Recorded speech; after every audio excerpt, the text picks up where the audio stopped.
Hey everyone, welcome back to the channel. So if you're new here, my name's Jodie. I tend to talk about personal finance, and if you've seen a few of the videos, you might have noticed that I've changed my backdrop a little bit. I've changed the angle of the camera, so hopefully it looks okay for everyone. I'm kind of rejigging my flat, so it'll change in the next video, I'm sure. But yeah, today I want to talk about hidden luxuries and how it can affect your bank balance. Now, just for a bit of context, I'm a 33-year-old woman. I live in London here. I'm obviously Irish, that's what this accent is. And I've been lucky enough to be pretty good with personal finance, I've kind of learned along the way. I don't work as a financial advisor, I'm in commercial finance, but I think I've learned a lot of financial tips that I wanted to share with people, and yeah, let's get into it. Now you might be thinking, what do I mean by hidden luxuries? Surely we know what a luxury is. But I think a lot of us go through life, especially if you live in a big city, and you start to pay for things that not everyone has the luxury to buy, and they just become so normal for you that you kind of lose sight of what you're actually paying for. So the first one I want to talk about is food markets. Okay, bear with me. Especially in London, there's loads and loads of really cool food stalls, food markets pretty much every weekend, even during the week. And a lot of time what I hear when I go with colleagues or friends is, oh, you gotta eat, everyone has to eat. And then they will just spend an awful lot of money at these food markets. And it's really funny kind of psychology, because it's like in their mind it's a need that they have to eat. So it's okay if they drop £50 on a food market in a day, which is really easy to do. For example, I went with my brother not so long ago to Borough Market, which is a really big market here in London. And it was a Saturday, and he got a beef taco for like £6. He got like pasta for £12. He got a cookie for £5. He had 2 beers, and very quickly it rounded up to about £50. And I think afterwards he was like, oh God, yeah, I've spent a lot there. But because they're very small portions, and because in his mind he was like, well, I've got to eat some food, I've got to eat lunch, I'm still hungry after that small thing of pasta, let me get a taco. It becomes a bit of a hidden luxury, because in your mind you're telling yourself that this is a need, but in reality you're having a steak taco, you're having a cookie, you're having a pastry, and in that moment it doesn't feel like much, but you've racked up a lot of money there. So I guess the point of that is just to really be aware of, when you go to these food markets, yes, you have to eat, but it doesn't mean that you have to spend the world to eat these tiny little, entrees, because you're still going to be hungry afterwards. It can be definitely a luxury where you go to these, a couple of times a month, but try not to make it a regular thing where you're wasting all your money on tiny things, and a lot of the time they're never as nice as what you think they would be. So the second thing that's a bit of a hidden luxury are mocktails. Now I got stung with this recently, where I haven't been drinking recently. I just prefer not to drink because I get headaches, and alcohol gives me a lot of headaches. So as of late, I would have a mocktail if I'm going to a pub or a bar with a friend. So I decided, at the bar, I would just like an elderflower drink, and they were like, oh yeah, perfect. I can make you a really simple elderflower drink. It'll be really fresh and minty. And I was like, perfect. So we started to make it up, and I soon realized that he was making a mocktail, aka a cocktail with no alcohol. And when it came around to paying, he charged me £12 for some elderflower cordial and a mint inside that drink. There was no alcohol, there was no other liquids in it, but because he called it a mocktail and took away all the alcohol and still charged me this crazy price, it definitely felt like this hidden luxury. Like I just wanted a very simple cordial drink thinking it would be £2, but because they put the phrase mocktail on it, I got charged an awful lot more. So these are definite hidden luxuries where you think you're getting one thing, but you actually get charged another. So just be very wary of these, especially in cities. So staying on the drinks theme, the next thing I want to talk about then is teas and coffees out. Now you probably heard this from a lot of different finance YouTubers about wasting money on coffees and cafes and everything else. But just to put it into very simple terms, yes, of course you're allowed to go to a coffee place and have a coffee. That's very enjoyable, obviously. But if you're buying coffees, 3 times a week, and you're doing that every week for the month, you'll soon rack up, 30, 40, sometimes £50, depending on the type of cafe that you're in. If you go to a watch house in London, they're very expensive.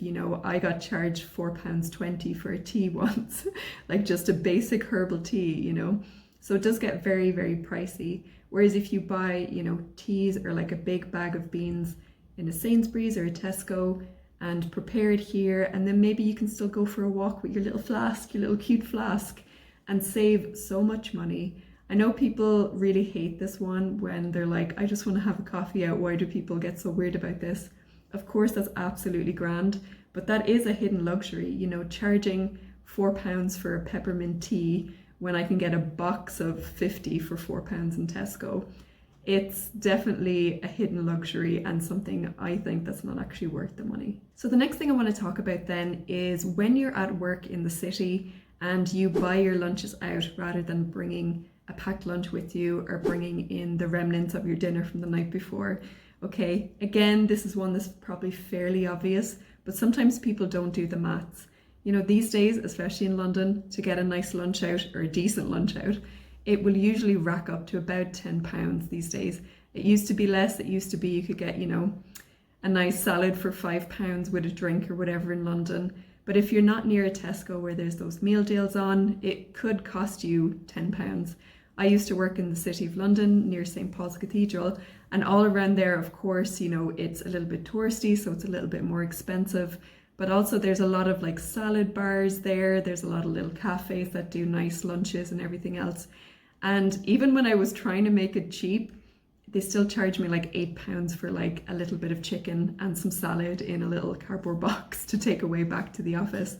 So it can really, really add up. Like for example, if you're spending £10 a day and you're in the office 3 times a week, that's £30. If that's every month, every week of the month, that's £120 just in a month. And for the year, obviously you're getting into more than £1,000 just spending on lunches that are kind of bang average. So I always think it's really good to prepare your meals and bring it into the office, or even just cook a little bit extra for your dinner and bring that in a lunchbox. And actually, it's usually a lot nicer. Another hidden luxury has to do with public transport. Now, if you are very close to your office, are you still getting the tube to work or a bus or even a taxi? If you're less than a 30-minute walk to your office, you really shouldn't be wasting your money on tubes or public transport. The tubes now have gotten actually quite expensive. So for example, in London, a single one-way tube is £3.50. So if you do that twice in a day, that's £7. If you have to go into the office every day of the week, that's 7 times 5, which is £35 multiplied by 4. Again, it just gets very expensive. And also on top of this, you might actually be paying about £100 a month for your gym membership, but maybe you're not utilizing enough because you're in the office so late. So this could mean you could be spending £140 on tubes a month, £100 at the gym membership, but not actually using the gym because you're in the office so much. So that's £240 of a little bit of wasted money and luxuries that actually aren't really making your life a lot better. Whereas if you actually walk to the office, you're saving £140, and maybe you don't need to pay for the gym membership because you're getting an hour of a walk every day, you know, there and back. So you'll actually be saving £240, and it might be nice to decompress and walk home at the end of the day. So again, these hidden luxuries of using public transport just because it's easy, but it's not necessarily better for your life or better for your body. So I also want to talk about heating in your home. Now, if you're renting or if you own your own place, you of course will know that heating is expensive, but maybe you are putting it on for longer than you actually need to.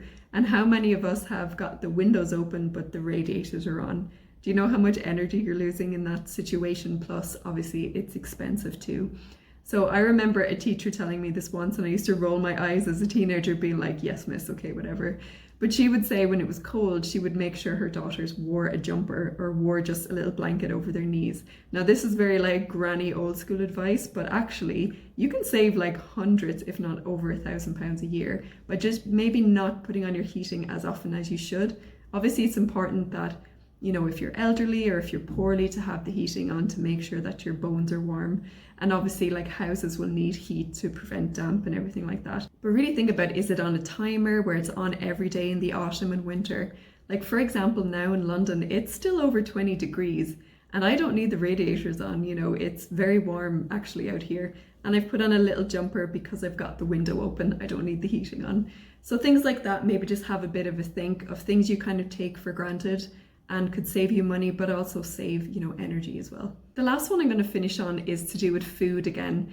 Now, you often see in the supermarkets where you can get pre-chopped mushrooms, pre-chopped carrots, pre-chopped onions, etc. And when you look at the pricings of these, they are so much more extortionate because you're paying for the luxury of having the food prepped already. Now, how long does it take to cut a carrot? Really not that long. Or to grate a carrot? Not that long. You can get a kilo bag of carrots for like 50p.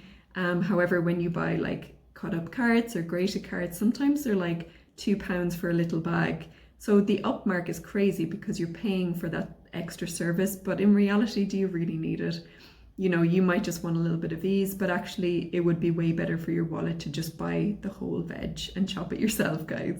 That's it, guys. Thanks for watching my video on hidden luxuries. As I said, I'm a pretty new channel, so I'd appreciate a subscribe if you want to improve your finances, learn how to save and invest, that kind of thing. I post 2 videos a week, so if you like this sort of thing, yeah, comment and subscribe, that'd be great. Okay, thanks guys, bye.